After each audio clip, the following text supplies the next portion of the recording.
하나님께서 오늘 우리에게 주신 말씀은 창세기 39장 20절로부터 23절 말씀입니다. 이 기록된 계시의 말씀을 봉독할 때 살아계신 하나님의 음성을 들으실 수 있기를 바랍니다. 이에 요셉의 주인이 그를 잡아 옥에 가두니 그 옥은 왕의 죄수를 가두는 곳이었더라. 요셉이 옥에 갇혔으나 여호와께서 요셉과 함께 하시고 그에게 인자를 더하사 간수장에게 은혜를 받게 하심에 간수장이 옥중 죄수를 다 요셉의 손에 맡김으로 그 재판 사물을 요셉이 처리하고 간수장은 그의 손에 맡긴 것을 무엇이든지 살펴보지 아니하였으니 이는 여호와께서 요셉과 함께 하심이라. 여호와께서 그를 범사에 형통하게 하셨더라. 아멘. 팔팔 끓는 뜨거운 물에 홍당무를 넣으면 어떻게 될까요? 그 단단하던 홍당무는 부드럽고 연하게 됩니다. 이번에는 그 물에 달걀을 넣으면 어떻게 되겠습니까? 달걀 껍질은 내부를 보호하고 내부의 액체는 단단해집니다. 또 끓는 물에 원두 커피를 넣으면 어떻게 되겠습니까? 향기 가득한 커피가 물과 하나로 융합됩니다. 똑같은 물에도 이렇게 연해지는 것이 있는가 하면 더 단단해지는 것도 있고 융화되는 것이 있습니다. 살아있는 동안 꼭 해야 할 일이라는 책에서 이 저자인 탄조잉이 그 책에서 고난과 반갑게 악수하기라는 제목으로 위에 예를 들었던 거예요. 그리고 이렇게 말합니다. 자기 자신에게 어려움을 어떻게 극복할 것인지를 물어보세요. 역경은 진정으로 자신을 비춰볼 수 있는 거울입니다. 고난이 있어야 자기의 진짜 모습을 더욱 분명히 보게 됩니다. 그러니 고난을 무조건 피할 것만은 아니다 라고 가르쳐 주지요. 예전 한창 코로나로 예배를 제대로 드리지 못했던 적이 있었지요. 그때 한 연로하신 권사님이 제게 전화 주셨던 것 기억이 납니다. 그 권사님이 교회에서 마음껏 예배 드리고 기도해야 하는데 교회를 마음대로 가지 못해서 늘 안타까운 마음이었습니다. 어느 날 초등학교 운동장을 운동삼아 걷는데 한쪽 나무 그늘 밑에서 그렇게 열심히 기도하는 한 분을 보게 되었다는 거예요. 교회를 못 가니 그곳에서 기도하는 그분을 보면서 그때 그렇게 눈물이 흐르셨다는 겁니다. 그리고 저에게 하신 말씀이 목사님, 저는 목사님을 위해서 날마다 기도하고 있습니다. 이 어려움에 교인들이 교회에 없다고 실망하지 마세요. 교인들은 다 압니다. 이 안타까움을 말이죠. 코로나가 지나고 나면 더 주님을 사모하며 더 진실한 마음으로 교회에 나와서 더욱 예배 잘 드리고 신앙생활 잘할 겁니다. 이번 이 일로 진짜 신앙을 갖게 될 겁니다. 하시는 거예요. 그때 저는 참 부끄러웠습니다. 당시에 이 목사들이 모였다 하면 교인들이 코로나로 믿음 다 떨어졌다고 실망하고 있었는데 권사님은 더욱 믿음이 굳건해질 것이라고 말하셨으니 말이죠. 누군가는 어려움이 생기면 금방 신앙을 버리는 사람이 있는가 하면 또 누군가는 어려움이 생기면 더욱 굳어지고 단단한 소망과 믿음의 사람이 되는 것을 보게 하십니다. 지금 작금의 여러 어려운 사회적, 정치적, 국가적 어려움에서도 우리로 나라를 위하여 더욱 기도하게 하시고 탐욕스럽고 어리석은 나 자신, 우리 인간의 모습을 더욱 분명히 보게 하시고 주님만을 더욱 소망하는 믿음 주신다는 것을 깊이 깨닫게 됩니다. 오늘 말씀에서 우리는 요셉을 만나지요. 구약에 많은 인물이 있습니다. 그런데 이 요셉만큼 파란만장하게 산 사람이 다 있었을까 싶습니다. 요셉이 마침내 이방인의 땅 애굽, 이집트의 총리 대신이 되는 그 높은 자리에 오르지만 이 요셉만큼이나 인생에서 모진 시련과 고난과 역경을 겪었던 인물이 있었을까 싶습니다. 요셉은 어린 시절부터 시련의 연속이었죠. 무엇보다 어머니 라헬이 자기 동생 베냐민을 낳다가 산고를 이기지 못하고 죽었습니다. 다른 형제들은 어머니가 있었지만 엄마 없이 자라게 되지요. 아버지 야곱이 라헬을 얼마나 사랑했습니까? 라헬이 자녀를 낳지 못했는데 이렇게 훗날 요셉을 낳은 거예요. 그러니 라헬이 낳은 요셉이니 아버지 야곱이 좋은 옷을 입히면서 많이 사랑하게 됐는데 바로 그것 때문에 이복 형들에게 시기와 미움을 많이 받았습니다. 결국 형들의 미움으로 인해서 이 돌판 구덩이에 던져졌고 지나다 가던 노예 상인에게 은 20개로 노예로 팔리지요. 요셉이 무슨 인신매매단에게 붙잡혀서 팔려진 것 아닙니다. 자기 집에서 한솥밥 먹고 한 피 나눈 자기 형들이 팔아버린 거예요. 피눈물이 나지 않습니까? 형들에 의해 버림받은 요셉은 결국 이집트의 장군 보디발의 집에서 일하게 되는 그 종으로 팔리게 되었는데 나중에는 감옥에 수감되는 비참한 인생이 되고 말았습니다. 요셉이 감옥에 간 것도 자기 죄로 감옥에 들어간 것이 아닙니다. 이 장군 보디발의 집에서 가정집사 총무로서 충성을 다했는데 여주인의 유혹을 물리친 일로 오히려 미움을 사서 감옥에 끌려가게 되었던 겁니다. 자, 이쯤 되면 요셉이 좌절하고 하나님을 원망하고 자포자기하는 것이 당연한 것 아닐까요?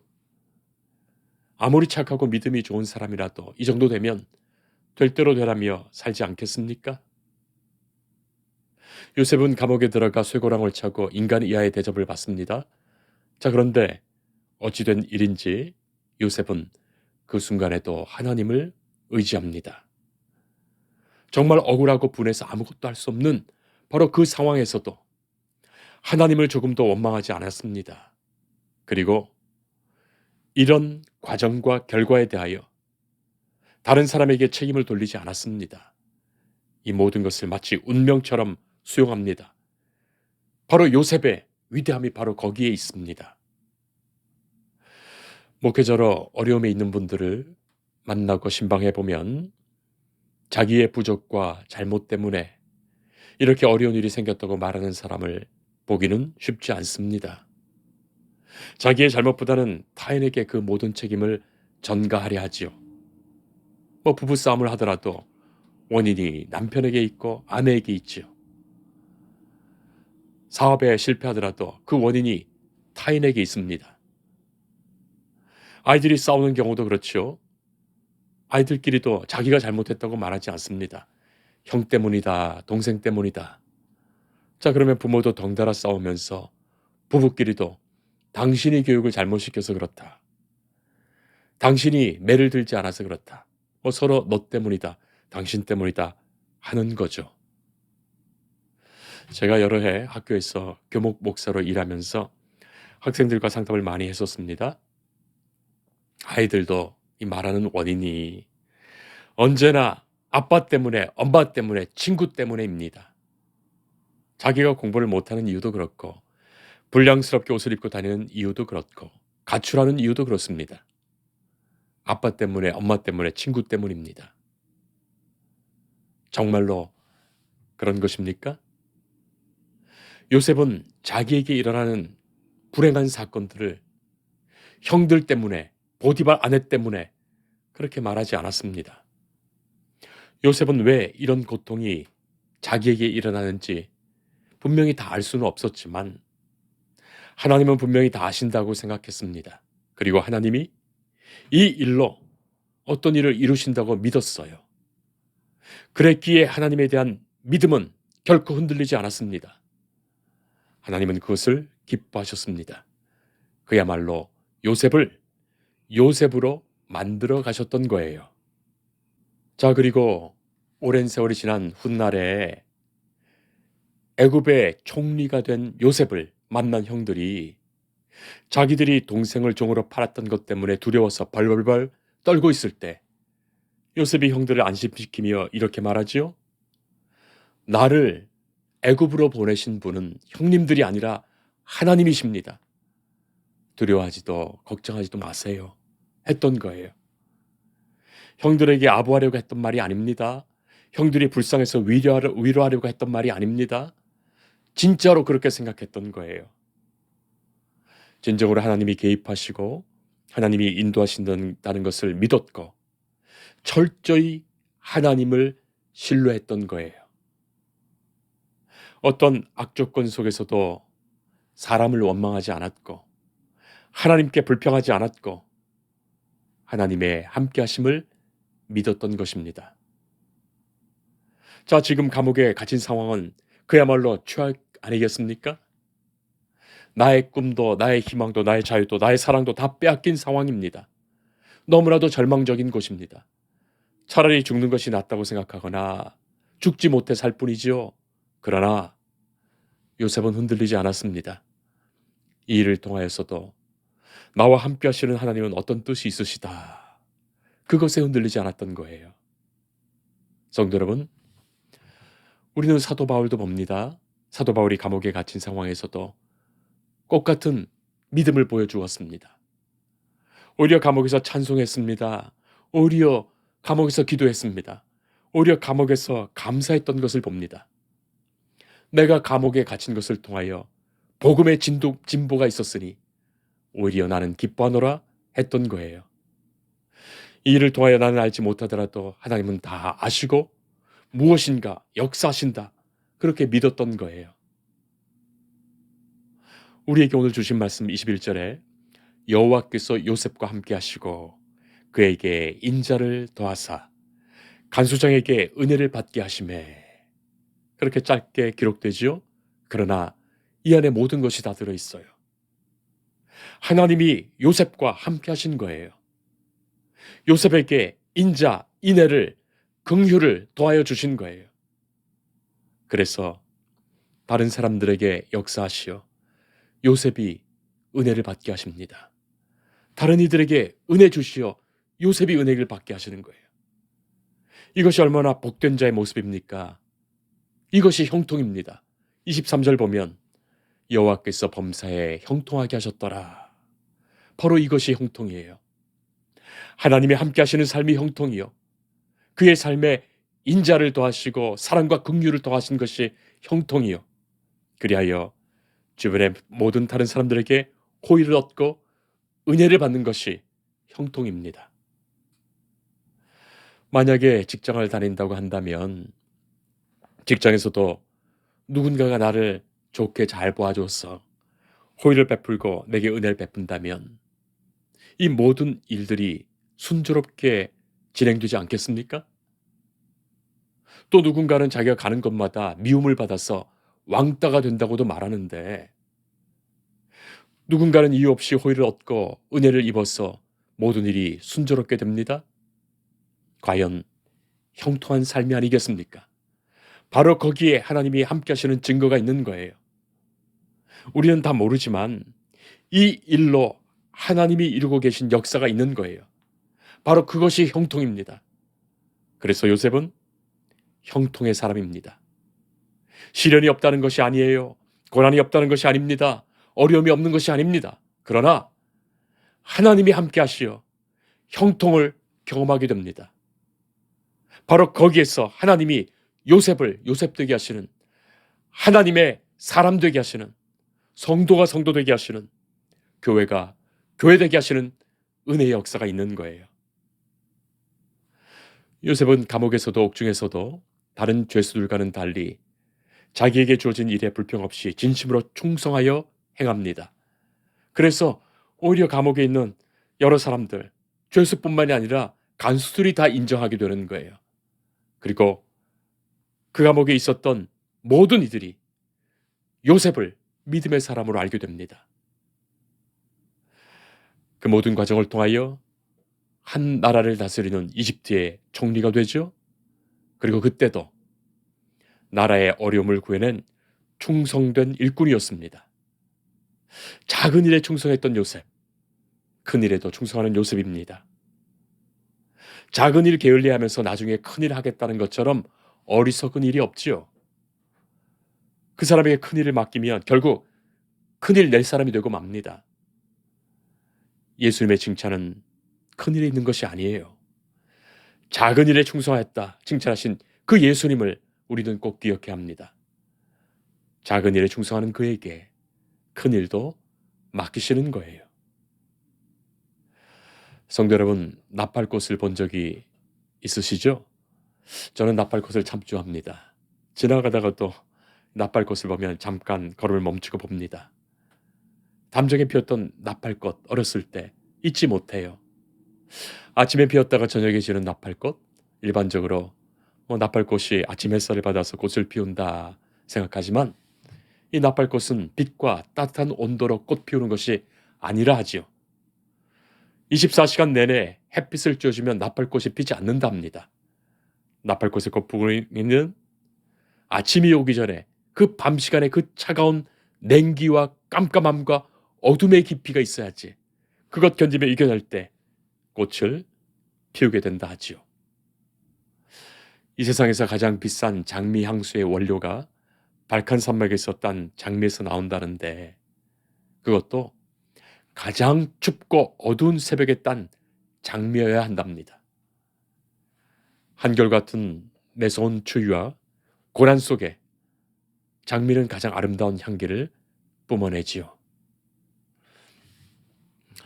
우리가 인생의 여러 가지 어려운 터널을 통과하고 있지만 성도의 고통과 어려움이야말로 하나님이 우리를 만나주시는 기회가 됩니다. 우리를 축복하시는 기회가 돼요. 그러니 진짜의 문제는 어려움이 있는가 아닌가의 문제가 아니라 그 상황에서 하나님을 과연 어떻게 의지하고 있는가 그것이지요. 미국의 하윗이라는 여성은 척추를 크게 다쳐서 7년간 투병 생활을 했습니다. 몸도 마음도 쇠약해져서 믿음이 약해졌어요. 자신이 받는 고통에 눈물을 많이 흘렸습니다. 그런데 자신보다 너무나 못한 처지에 있는 흑인 여자 청소부가 찬송을 부르면서 무엇이 그렇게 즐거운지 집안의 일을 돕는 겁니다. 그때 마음에 찾아온 주님의 음성이 있었습니다. 그리고 주님께 기도하며 깊은 참회를 했다 하죠. 그때 그 여인이 지었던 찬송시가 우리 찬송가 370장이에요. 주 안에 있는 나에게 딴 근심 있으랴. 십자가 밑에 나아가 내 짐을 풀었네. 그 두려움이 변하여 내 기도 되었고 전날에 한숨 변하여 내 노래 되었네. 주님을 찬송하면서 할렐루야 할렐루야 내 앞길 멀고 험해도 나 주님만 따라가리. 하나님은 요셉과 함께 하셨습니다. 하나님은 요셉을 범사에 형통하게 하셨습니다. 여호와께서 그를 범사에 형통하게 하셨다.